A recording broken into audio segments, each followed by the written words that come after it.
This should be played at high volume, preferably in a residential area.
Well, peace, peace, peace. I come in peace. Peace and greetings, Faith Alive Ministries, and all of our online guests, and welcome to Expand. Our goal is to help you expand your understanding of the Word of God and how to properly navigate this journey of faith.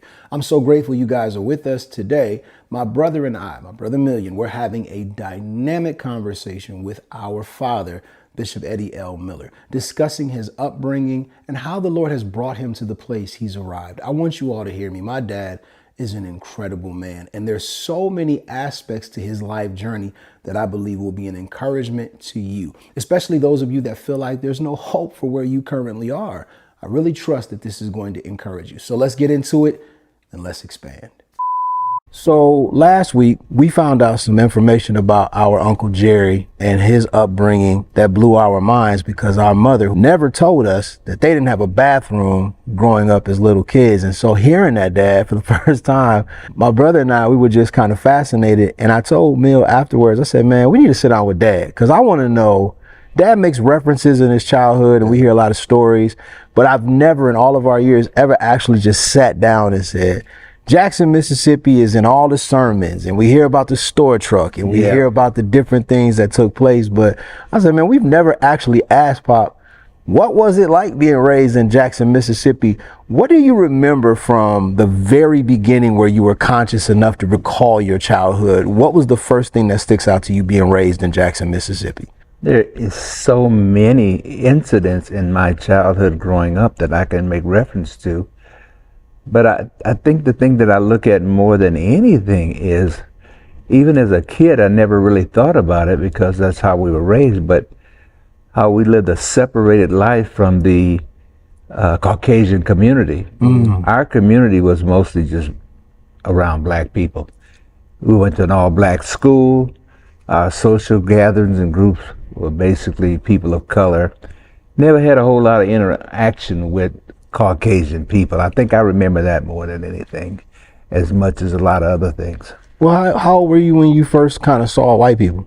Well, I would see Caucasian people occasionally because of the fact that the property that my big mama, which we referred to at that time, lived on, and I spent a lot of years with her, but the guy that owned the property was a Caucasian guy. He was a white guy. And periodically him and his kids would come up either to make collections from my grandmother or to visit us to see what was going on. But, you know, we had a little bit of social reaction with them, but not a whole lot. You said that a lot of what you experienced was normal. You didn't know any different. Yes. We listened to Uncle Jerry talk, and I thought to myself, wow, what was a normality for you all would be considered a tragedy for a lot of different people because they've never been exposed to anything like that. You talk about being in a neighborhood where it was primarily African American. What was it like in the house structure? I know you wasn't raised in no mansion, you wasn't raised in no big estate. You oftentimes talk about what's called the shotgun house. Exactly what is that? Well, the thing you gotta understand is the separation of the two. I lived in a shotgun house for a while, but the house that we lived in initially as a kid growing up with my grandmother was to a shotgun house to a degree, but it basically was a shack with a tin roof is what it was. And we didn't have electricity. We really didn't even have an outside bathroom. We, as kids, when we had to go to the potty or whatever, the toilet, we went out in the open field because, I mean, you know, and to be honest with you, we didn't even have tissue paper. We used newspaper to clean ourselves when we finished using the toilet because we lived so far out in such a remote area that was normal. You had actual dirt floors, didn't you, Dad? Or was it how? We had covered floors, but I mean they weren't carpeted or tiled or anything, but just old wooden floors. And the heating process was a fireplace. That's how you heated your whole house, was with a fireplace. You went out, you collected wood, and you stored up your wood, and you used your wood as a source of fuel for your fireplace. And then we had a wood-burning stove that my grandmother cooked on. And she baked cakes, baked pies, cooked everything on that wood-burning stove. And I've often joked and kidded with my brothers, my biological brothers, man, how did Big Mama make such awesome pies and cakes on a wood-burning stove? Yeah. And I mean, even as an adult at 77 now, I can still taste those thick, heavy cakes that she used to make and icings and the pies and all that she used to make on a wood-burning stove. Yeah. So that whole process obviously has played a major role in your development. I think more so your appreciation for everything. One thing about our dad is a very appreciative man. Like, he doesn't take a lot. He's not a high maintenance person. If you learn anything about Bishop, if you get him something, he values it. My pops got stuff we got him as kids. He still keeps in the safety deposit box because of his value and appreciation for it. What's the first thing you remember about the education process? Like, how did y'all do school? Obviously, you weren't always in that situation. So what's your first memories of school and how that whole thing went about? My first memories of school, like I said a moment ago, was that I initially came from a very segregated educational system. Didn't go to school with any Caucasian kids. Everybody was black, all the teachers were black. So that's the first thing I remember. And then my family eventually moved north, of course, and then that's when I got more in an integrated school system. So that's my first memory about school, was how segregated it was. But as a kid, you don't think nothing about it because that was normal. Yeah. How was that transition though? Because you go from literally no type of, interaction to now you're being thrown into a situation where it's almost like culture shock because you're around Caucasian people, you're around different cultures. So how was that initially for you? Like, was it a quick adjustment? Like, did it take time? Like, It was a gradual, normal adjustment because, which I credit my parents and my grandparents for it. They never taught us to hate white people. So when I was around white people, I didn't feel no ill feelings about them. So when I made the transition to Michigan to the school system, being around white people didn't bother me because we were not taught to hate white people. That's a powerful point, which really proves the indoctrination of hate is a real thing. that's right. Because if you put a small white child, a Hispanic child, African-American child, all in the same room and they have not been indoctrinated to despise each other, they'll play together and they don't think anything of it. Yep. So when people say that you hate people inherently, I disagree with that. I believe that the environment shapes you. I was born in sin, but shaped in iniquity. The iniquitous lifestyle, everybody's going to fall short in sin. Right. But iniquity is a choiced lifestyle. That means I was shaped in an environment that taught me to feel a certain way. So that's a powerful component, especially in the time frame that we're in right now with people. When you preach, Pops, there was a story that you told about your education. It has been a long time since I heard it, and I always laughed about it, that you said when you were younger, you had a kid that used to bully you and bother you a lot. And finally you got fed up with it. Can you tell that story? It's so funny. I laugh about it even to the day. The story started with a little girl. And he liked the girl, and I liked the girl. And I remember the kid's name. His name was Leroy. Leroy. He sounds like a bully name. But he liked the girl, and I liked the little girl. What was her name? I can't even remember her name. But anyway, I had made up my mind one day, because kids line up every day for class, and then they call you in. So when you got to school, they line you up. But I had made up my mind. I said, if Leroy bothered me one more day, I'll catch his hands. And even at the age of 77, I still remember it because he had all of his little buddies around, and he came up to me again, badmouthed me, and I grabbed him and threw him down so hard that he was struggling trying to get up, but I had made up my mind, this is it. Right? He ain't getting up. He ain't getting up today. Leroy was getting the floor mop with him. And the only thing that saved him, because I thought to myself when I threw him down and got on top of him and started getting ready to beat him, I said, man, that was easy.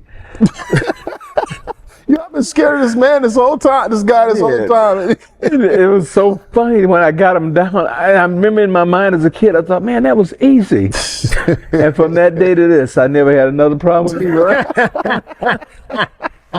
No, that's hilarious. Man. When you preached that message, you were talking about how the devil will bully you and you think he has more power than what he has. Yeah. And before you know it, when you stand up to the enemy, you realize, wait a second, that was way easier than what I thought it was. Yep. So I always remember that. But I reference that, even just those little stories in the humor, a lot of people see you where you are now. Yeah. And they reference the plaza. Or they'll reference your position with the city when you served in the city in various boards and the influence of the culture and the climate, or even just the vehicles that you may have. And they look at you and mom and they're like, oh, they don't understand what it means to struggle. So this conversation of, Bishop, where did you come from, I think is very important, because a lot of times people judge your result. Yeah. They don't know your process and they think there's a lack of relatability, when the truth is much of what you overcame, they would have never been able to survive. They would have never survived. And I think it's important to talk about that. Well, as a kid, like I said, and going back to my big mama's house, because I spent a lot of time with her as a little kid, Big Mama was your grandmother. Mm-hmm. Your biological mother was, they referred to her as Little Mama. Mm-hmm. So if somebody said Little Mama, you know they were talking about your mom. If they talked about Big Mama, you knew they were talking about your grandmother. Got it. Okay. But Big Mama lived out in the country in this shack, which I have a picture of it in my office. But we collected our own eggs because we had chickens out there. Mm-hmm. And not only we collected our own eggs, my big mama had pigs. They had hogs. Oh, wow. So we slaughtered our own hogs, and we didn't have a refrigerator. We had what they called back then an ice box. Okay. And the iceman would bring you either weekly or bi-weekly big blocks of ice that you would put in this ice box. And that's kind of how you kept everything chilled or cool. Okay. But back then, when they would slay their own hogs or slay their own beef, because we didn't have freezers and we didn't have electricity, Yeah. they would salt them down. They have these big tubs they would put this meat in, and they would salt it down to keep it from spoiling. It would last for weeks and sometimes even months. Wow. Because the salt preserved it. And so we always had good meat, bacon, and things of that nature because of that process. But even growing up, like I said, I realized at that time, even though we lived in very somewhat people would call primitive lifestyle, I didn't think nothing of it. I just thought it was normal. I mean, I didn't grow up thinking, oh, I'm so poor. Right. Yeah. We didn't think nothing of it. I really remember distinctly that one of my uncles gave my brother and I, Hayward, a pair of metal roller skates. Of course, we lived on a dirt road, so we couldn't use them. Right. And so what we did was he took one of them, I took one of them. He had a car and I had a car. Oh, wow. Cars out of roller skates. Yeah. So we built little roads in the dirt and used these roller skates. He had his car and I had my car. And I mean, that's how primitive it was. And Right. but we didn't think nothing of it. I mean, even though we were somewhat financially depleted, we didn't think like, oh, we're so poor. We didn't think, it was just a normal lifestyle. Yeah. And anything and everything that we needed as far as survival, we pretty much had it. I mean, my big mama or grandmother made sure that we were clothed well and fed well, so it was just normal. So how did y'all get to Michigan? I never knew, what was the transition that got you guys from Jackson up to Buchanan? Well, that whole process started with my stepfather. He had gotten him a job in Buchanan, and at that time we were still in Mississippi living with my aunt.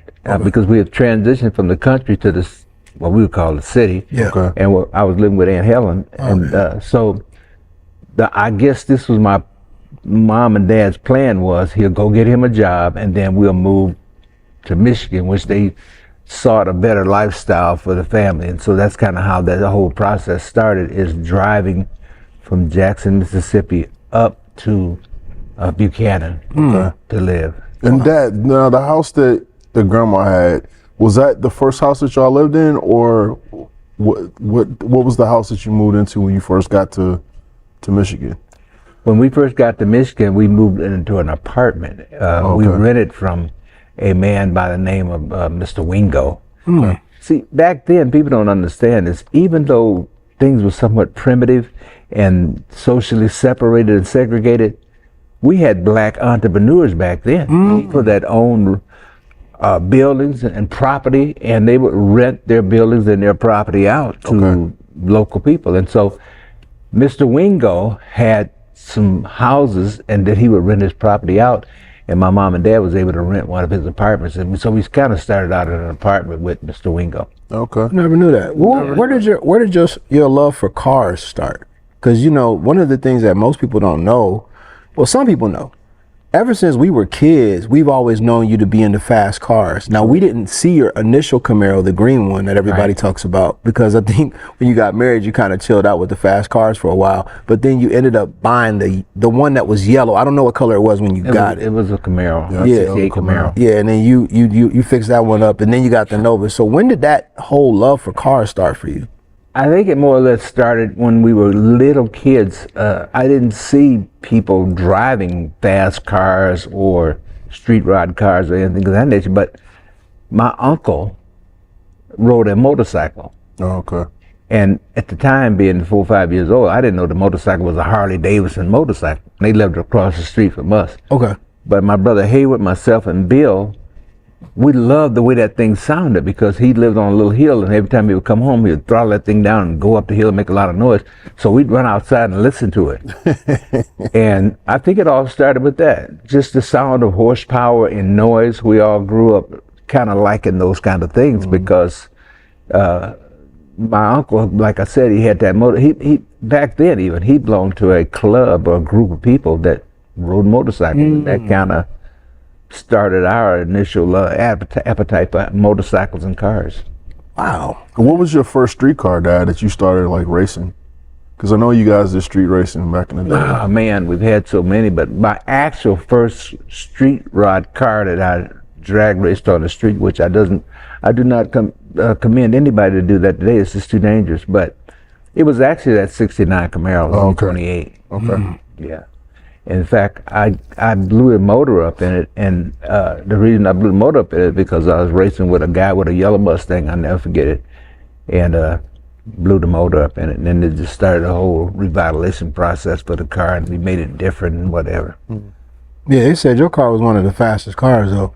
Yeah, I enjoyed it because we grew up loving motorcycles and speed, but I certainly discourage kids nowadays from that because it's just too dangerous. I know Dad always say that, and it's like, I agree, but it's still cool when people come up to me and Mill and they be like, man, you don't know your dad, he had the fastest car in the city, man. And they described that car. That's how we knew it was green. Because they would always talk about, Brother Ben Miles used to talk about your car.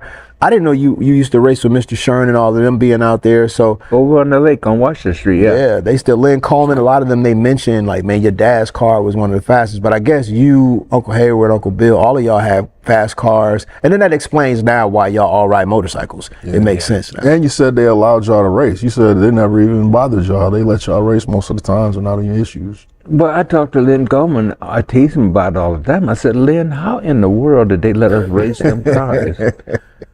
I mean, it was normal to be out on Washington Street where the Charles Black Center is now. 200-300 people out there. Really? 12 o'clock at night, 1 o'clock at night, 2 o'clock at night. We lined up on both sides of the street, out there racing them cars. The police never came, not one time. Wow. That's something. And I tease Lynn about it to this day. I said, Lynn, how in the world they let us out there with them cars, racing them cars? And they had a process for motors back then, which I still have it on my older hot rod that I got now, but they had what they call headers. When you opened your headers, they call open headers. Yeah. When you opened your headers, it gave you another 15, 20 horsepower, which could make the difference in winning or losing the race. So we'd have open headers on our cars out there racing them at like 1 or 2 o'clock in the morning. So it was loud. It rattled the windows in the house. But police never came. I didn't think about it at that time because it was just normal. But Right. that I said, Lynn, to this day, man, how did they let us do that? And the police never came out there. I didn't understand that till I got older. But then he said, well, their attitude was, which I didn't know at the time, the Caucasian kids, they race cars too, but they had their side of town they raced cars on. The blacks had their side of town they raced cars on. And the police didn't worry about it as long as they knew where we was at. They didn't even worry about it. And I didn't know it at the time, you know. I've heard you tell the story about one race you were getting ready to participate in, and somehow you felt as though God really stopped you from racing that night. Yeah. They had this white kid, or this Caucasian kid, and another friend of mine, Melvin Cashier. We were at the pit stop barbecue, I'll never forget it. And these young girls came up to our car, just please, would you go over and race this guy? Would you go over there and race him? He's beating everybody. So me and Melvin, we were just getting some barbecue and we were going to head back to Buchanan. And I said, all right, we'll go over there. So we went over there, and this guy had a 440 Charger, yellow. And I knew in order to beat him, because I had a small block, he had a big block. He had a 440, I had a 307 Z28, which the difference in that car and his car was my car could accelerate real fast. And then his car couldn't accelerate as fast, but because he had a big motor, he could Catch up to you. could catch up to him. Yeah. So my whole plan was I was going to get out ahead of him and get to the finish line before he got there, and because he wasn't expecting that. So we was down underneath the car, unbolting the headers and stuff, getting ready to race, and it started raining.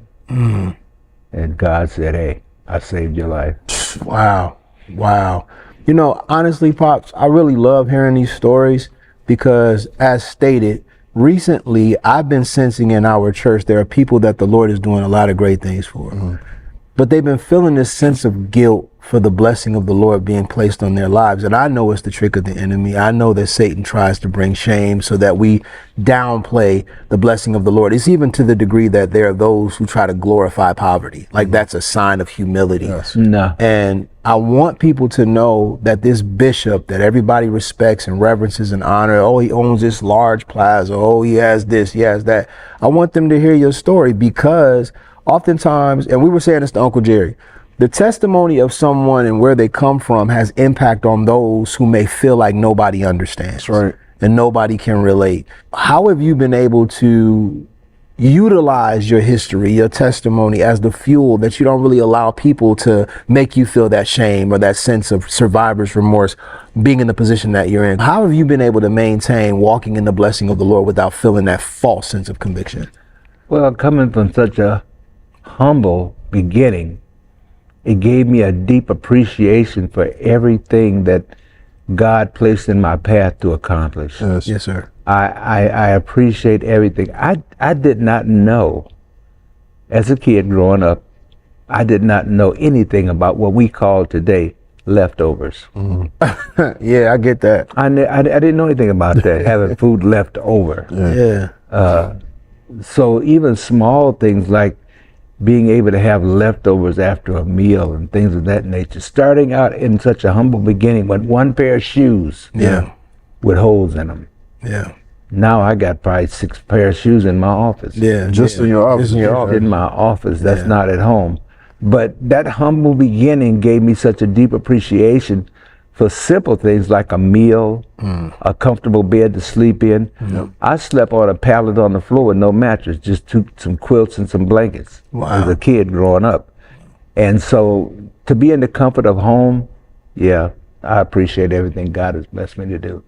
And I don't make apologies to people about where I came from, because they don't know my story, so I don't let them steal my glory. See, people are a lot willing to participate, so a lot of times they don't elevate. When God called me to do what I do, I was just obedient and did it. Yeah. And I wasn't worried about what people thought. I didn't even really care. Yeah. And like you discussed too, they see the end result but don't understand it. This is 40 plus years of a ministry, almost 450. Almost 50 Literally years. almost 50 years. Of working and toiling and doing what you had to do. So, I mean, obviously they see all the shininess of what it is now, but we remember as kids, you actually building the walls of one of our first churches. Building And the walls myself by hand. Yourself, being little kids Learn playing to with do toys around you. We were just talking about that the other day. Mill and I took his son, Million, my nephew Derek. We went to go see He-Man. I know you remember He-Man. Yeah. We went to go see it. Buying those He-Man toys. Well, that's what we were talking about. That was actually one of my first memories of having toys. You and Mom and some of the church members were at our second location, the 1318 open pantry building, and you guys, as Mill was saying, were putting up walls and building. And I remember in the middle of building, you stopped and you put me and Eddie in the car, and we drove to Target, which used to be in the hood. There used to be a Target in the hood. And we went inside, and you said you guys can get 2 toys apiece. And he got He-Man, and I got Beastman. And those were our first 2 He-Man toys. We got some Hot Wheels. Those memories were always so important because we were at the church. We got a chance to watch what you all did. So when I look at what we have now, it's wonderful. But I remember when there wasn't a janitorial staff, or there wasn't anybody to drive vehicles. You did everything. You and Mom did the sound. You had to pick out our first sound system from Radio Shack, I believe. No, we went to Whitner McNeese. Whitmer McNeese. Whitner McNeese. Yeah. Pops took me and you down there to that, and we got those 2 PV speakers. I don't know how I remember that, but you were pretty much everything. So when you say I don't have any apologies, I don't see how you could make one when you were the church bus driver, the church counselor, the preacher, the security, because you had to kick people out. Janitor. Janitor, all that. So, you know, if people don't know your story, you can't let them steal your glory, because they don't know. And the thing I've learned about life and about people is, a lot of times the people that are either envious or jealous of you, they could have never went through the process that you went through. They don't know the lean times that you had when you couldn't afford to eat at a certain place or do a certain thing. They have no idea. And I don't take time to explain it to them. I mean, I have to deal with the attitude of the spirit of jealousy from either Caucasian or black people. I don't let that deter me or distract me or make me feel bad because I have a first class motorcycle and a #1 hot rod. I got nice vehicles and we got an awesome ministry. I don't let that bother me because I know where we came from. Oh yeah. When I think about your beginning, and even now, like there's a lot of things me and Mill are learning we didn't even know. So when I think about where you come from and your beginning and just how far God has brought us, what have you really learned in this faith walk, Dad? Like from the start until now, when it comes to getting to a place in God and really seeing the promises of God manifest, what's something that you learned that you could share with people that would really help them to continue forward? Because everybody goes through these hard moments where they feel like things are never going to get better and they feel like, man, there's no hope, etc. Or like I said, they look at your result and they just don't believe that you understand. So what have you learned in your faith walk? First of all, when it comes to building an overall ministry or a business or whatever, you got to have some type of a plan or know that you're heard from God. You can't just be out there. And I'll make reference to not only our humble beginning, but everything that we've done and accomplished with this whole plaza ministry is because God gave us wisdom to do it by stages like we did.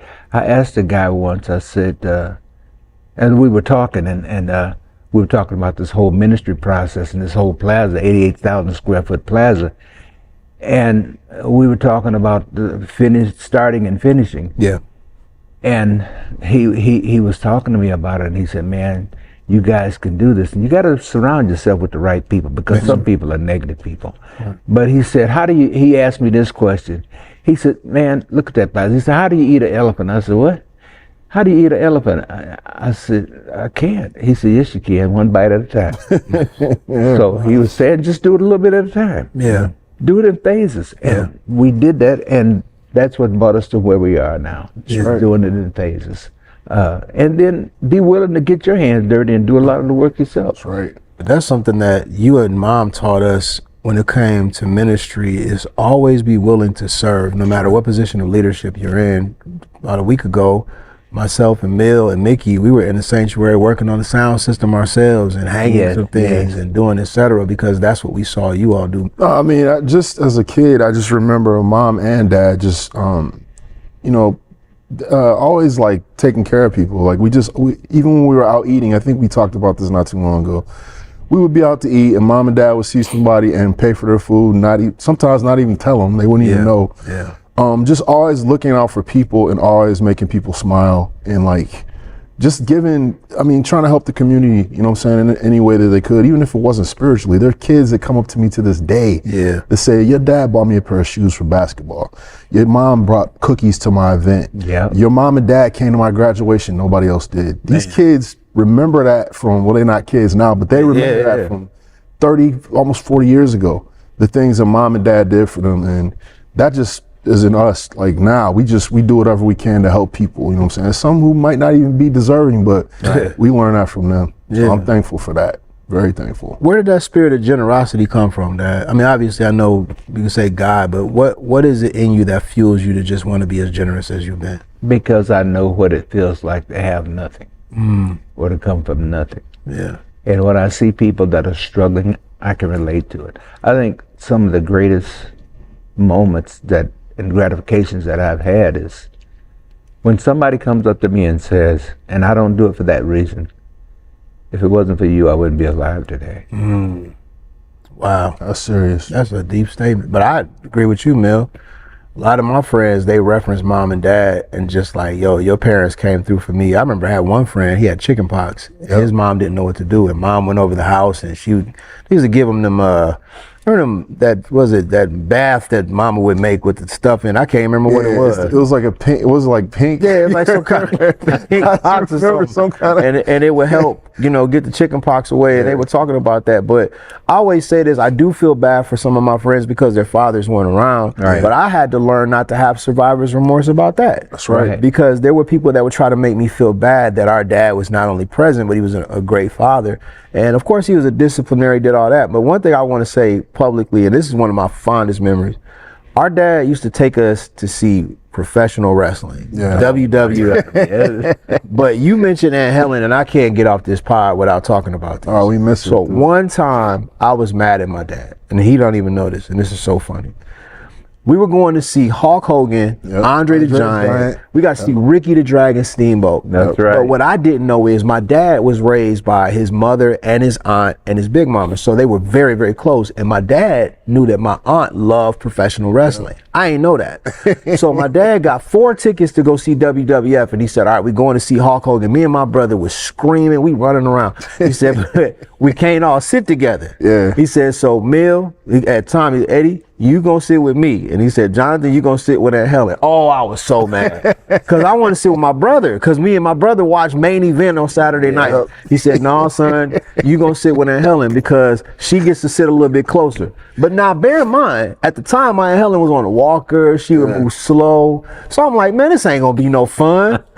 Man, we get to the wrestling match. I'll never forget this, man. I was mad. Dad told me, he said, son, you be all right. You sit here and make sure your auntie's all right. So we sit down. And my Aunt Helen usually is real quiet. Very quiet. Reserved. Very reserved. George, do y'all remember George the Animal Steel? Yes. Yeah. George the Animal Steel came out and he was wrestling, I think it was the Brooklyn Bruiser or Brawler or something like that. Brawler.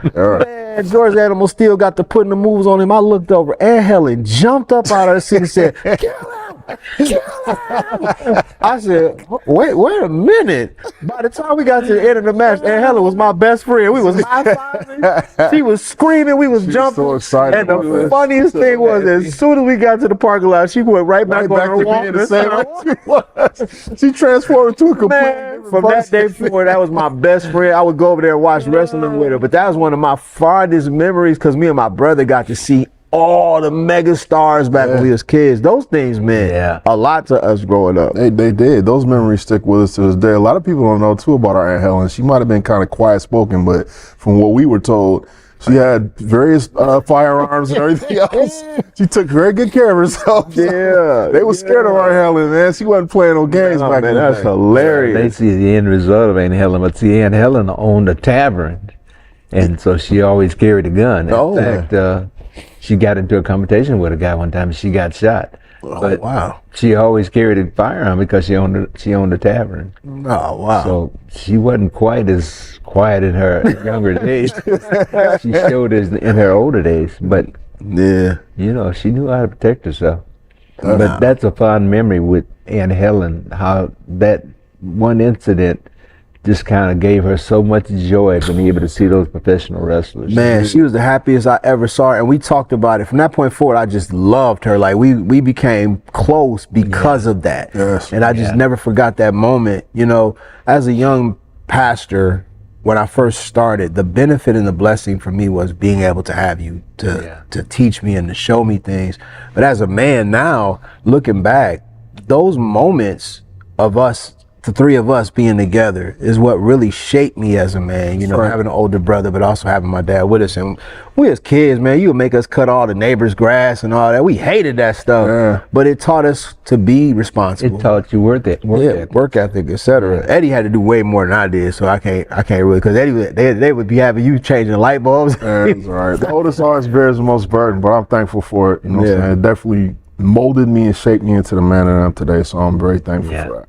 Even in the whole growing process of building ministry, and I think the growing process is either of a business or a ministry or whatever, sometimes the people that are starting the business or over the business, they isolate themselves from their family. The thing that I enjoyed and my wife enjoyed is that everything we did, we included you all as kids. We never... If y'all had a basketball game, if y'all had a improv show or whatever, regardless of ministry, we always made time to be involved with Mickey's basketball game, Kira's cheerleading or whatever. We always made time to include our family in what we were doing. And I think that reflects today because you all love the ministry so much. Mickey and Kara and all of y'all love the ministry so much because we never isolated y'all.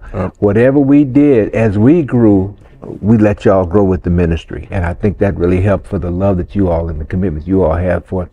unfortunately, I've talked to pastors' kids that actually hated the church and hated the ministry because their parents isolated them from the ministry, and they felt like they lost their parents in that process. But my wife and I, Sister Miller, made sure we didn't lose y'all in the process of building this ministry. No, there's a lot of kids that are very resentful towards the church, and also too kids that are just forced into that life. Like I tell people all the time, I moved away to New York. I made the decision to come back to the ministry. In fact, I still had a record deal when y'all first owned this property. So when I got here and saw everything that needed to be done, I realized I wasn't going back, but it was my decision that was made. And God knew, because he protected me from a lot of things. And obviously we've been able to have so many blessings that have come about. But we came back. All of us are here because we want to be. Like exactly. We weren't, early on as kids, we might have had to go to church, but we made that decision that we wanted to be a part of the ministry and carry things on. So yeah. Even from the standpoint, I know oftentimes you guys talk about the mistakes that you might have made in ministry, etc. We really don't have sob stories of abuse or sob stories of suffering. It was just, religion. There are certain things we weren't able to do, blah, blah, blah, blah. But overall, man, I'm just very thankful for you, Dad. Thankful for Mom. I'm thankful for what you guys have taught us and just what we have experienced, not only in ministry, but in life. Because we was raised in the hood too, but it never felt like the hood because the way y'all raised us up. It's a blessing to be able to share your experience with people because they don't understand that you didn't get here by accident. Yeah. It's all part of God's plan, because there's a lot of other things that I went through personally, or my wife and I went through building this ministry that we've never shared with other people. I mean, like when my wife, your mom, she could never have survivor's remorse, because there was a time when things were very lean. Yeah. We bought a sewing machine so she could make her own clothes because we couldn't afford to buy them. And so now when she wants to buy something, she don't have to ask my permission. She can go get it. And I don't feel remorseful about it at all. I mean, it's not random, it's not by accident, but it was all part of God's plan. But whenever we were building the ministry, the thing that we always made sure of when we were as parents is that we didn't leave y'all out of it. We wanted y'all inclusive and in it, and we didn't want y'all lacking because of building the ministry. We always made time with resources and time for y'all as kids, and so I don't regret any of it. It was all part of the process. I remember selling my Z28 Camaro, which was the hot rod they talk about. Yeah. But I sold that Camaro to buy a washer and dryer when Eddie was born, because we needed a washer and dryer. Wow. It's your fault, man. You got to get clean clothes. But I mean, I don't regret it. Of course, I don't regret it. But I'm just saying that was all part of the process of growing into the ministry that we have today. But that's a whole nother conversation. Just being a man and what it represents to be a man, to sacrifice something that you actually enjoyed and you like, but you saw, my son is more important, my wife is more important, I gotta make a sacrifice. I don't regret it at all. Yeah. People don't make sacrifices though, and that's what goes back to me saying, how can you have survivor's remorse if a person doesn't understand what all you've done throughout your process to get where you are? With the gym, with my ministry and how God has graced me to travel, with Pastor Kara, how she's been influential in the political field and just in education, and the list goes on, because now she's highly influencing the culture of our city with her consulting work. Then with Mickey being on the Tonight Show, Coachella, etc. And we teach all of them that. We teach Drayvon that. We teach the girls that. We teach the boys that. You can't have survivor's remorse because, number one, after all that God has graced you and Mom to go through to get to this point, how dare we apologize and insult what you all have overcome. But then on top of that, the things that the Lord has graced us to overcome. So my prayer for anybody that's watching is that they would know it doesn't always start like this. It takes time to get to this point. But when the Lord blesses you, how dare you apologize for the goodness of God. And like you said, with much of what we experience is not random. It's reaping. It's not random, it's reaping. And the process that we went through, and I'm not saying that we're the only ones, but a lot of people would have never went through that, because you got to stay focused, and you got to know that God is speaking to you about it, because you're not only making a sacrifice of yourself, you're making a sacrifice of your family, and you got to be careful with that. So you got to make sure you heard the voice of God. You also got to have a vision, because that's one thing that we don't talk a lot about, is the fact that you and mom had a vision as to what you wanted to do. Yeah. You might not have had a full blueprint of what was going to happen, but Exactly. you started the process, and as you went along, you created it. And now you've created this legacy of a blueprint, which a lot of people could look to as inspiration. But like we said, it took a very long time for you to come to that, that end result. Man, our first mortgage payments when we started the ministry. Can you imagine this? Our first payments was $250 a month. $250.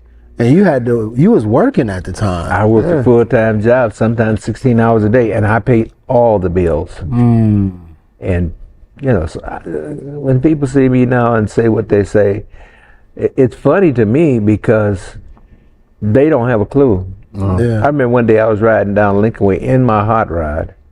These two guys put up beside me, sipping on their beer, and they looked over at me because the hot rod is pretty tough. I mean, it rocks. They said, ain't no preacher got no business driving no car like that. I just looked at him, clutched that thing, and took off. Nah. I wouldn't care. I mean, I could say, well, y'all ain't got no business driving down the street drinking beer. I didn't say nothing. I just clutched that car and took off. I don't have survivor's remorse at all because they don't know what you've been through.